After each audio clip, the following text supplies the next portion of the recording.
बिस्मिल्लाहिर्रहमानिर्रहीम, अस्सलाम वालेकुम। This is Maira Amjad. Welcome to Century Press and publishers.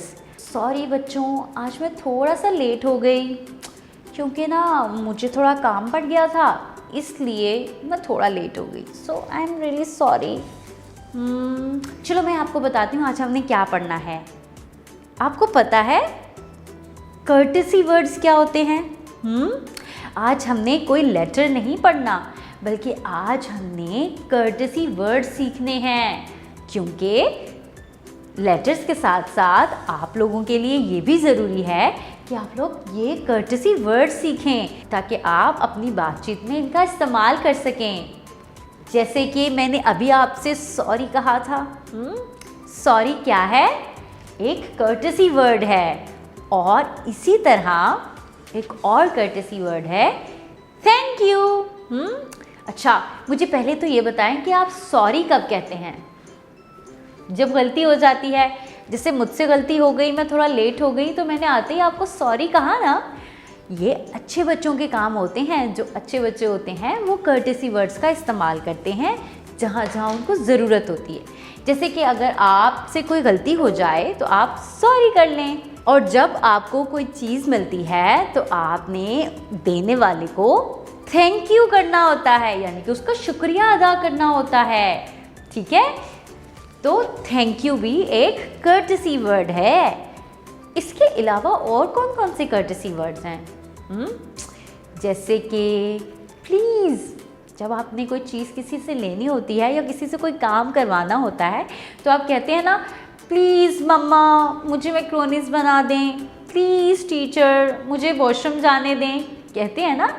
तो वो एक कर्टेसी वर्ड है जो कि आप रिक्वेस्ट करने के लिए इस्तेमाल करते हैं, है ना। जब आपने किसी से रिक्वेस्ट करनी होती है तो आप कहते हैं प्लीज़, तो ये एक कर्टेसी वर्ड है। इसके अलावा एक्सक्यूज़ मी, जैसे आप क्लास में बैठे हैं और टीचर वाइट बोर्ड पे कुछ लिख रही हैं, तो आप अपना हैंड रेस करके कहते हैं ना एक्सक्यूज़ मी मैम। तो ये जो वर्ड है ये भी कर्टेसी वर्ड है। इसी तरह आपने इन अच्छे यानी कि कर्टेसी वर्ड्स को अपने लैंग्वेज के अंदर, अपने बातचीत के अंदर इस्तेमाल करना है। तो क्या करना है आपने? जब आपसे गलती हो जाएगी तो आपने सॉरी करना है। जब आपको कोई चीज़ देगा तो आपने उस इंसान का थैंक यू करना है। और जब आपने किसी से बात करनी हो, किसी को बुलाना हो, तो आपने क्या कहना है? Excuse me. और हाँ, रिक्वेस्ट करने के लिए आपने प्लीज़ का वर्ड यूज़ करना है। जब आप इन वर्ड्स को यूज़ करेंगे तब सब लोग आपकी बहुत ज़्यादा तारीफ़ करेंगे और कहेंगे कि कितना अच्छा बच्चा है, कितने अच्छे तरीके से बात करता है। तो हम इसी वजह से कर्टेसी वर्ड्स का इस्तेमाल करते हैं ताकि हम अच्छे तरीके से बातचीत कर सकें, है ना। अच्छी बात। तो इसलिए मैंने आज आपको कोई लेटर नहीं सिखाया, ये कर्टेसी वर्ड्स सिखाए हैं ताकि जब आप लोगों को इन वर्ड्स की ज़रूरत हो तो आप लोग इनका इस्तेमाल कर सकें और सब लोगों की नज़रों में आप अच्छे बच्चे बन जाओगे। ठीक है, आपने इन वर्ड्स को याद करना है और इनको यूज़ भी करना है। इसके बाद हम अपना नेक्स्ट लेटर पढ़ेंगे। तब तक अपना बहुत सारा ख्याल रखना है, इन वर्ड्स को भी यूज़ करना है। अल्लाह हाफिज़।